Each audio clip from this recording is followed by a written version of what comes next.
Well, all right, so let's start with this. Neither one of those ought to be taken as emblematic of, like, my market opinion. Matterport is one of the biggest disasters in my portfolio, maybe the worst. This is a stock that I had an average cost at like 14, 15 bucks. It ran up to 30, round-tripped, and now it's at 9.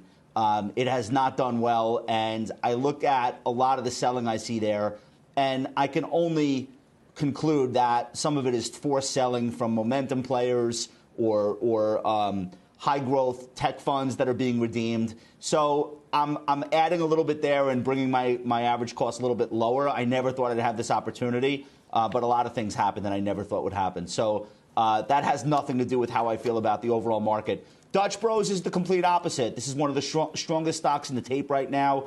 It was one of the first to turn green yesterday. There was some really big news about coffee sales in general, outpacing all of other restaurant sales in the month of December. I think this company will have really good results. It's a tiny market cap. It's a couple of $1 billion. So I expect volatility, but I like seeing strength in a really ugly tape.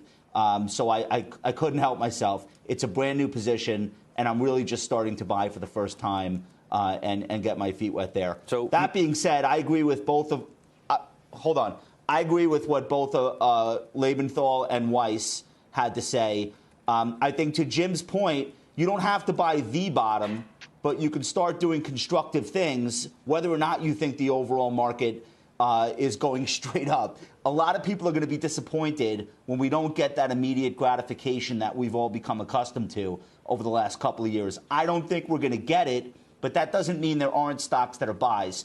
Number two, to Weiss's point, there's no reason to think that we've seen the worst of this because all of the price action is terrible. Like even if you look at the Dow components that have just reported pretty good earnings, the reactions there, other than American Express, are not good. IBM should be up double what it's up right now, and it's not.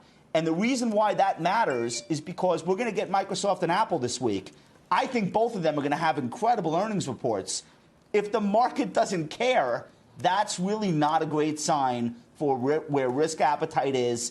And to me, that's going to say we have more work to do to the downside. Think about how big and important those two names are. So that's my bigger picture market opinion outside of any moves that I might have made yesterday. Okay.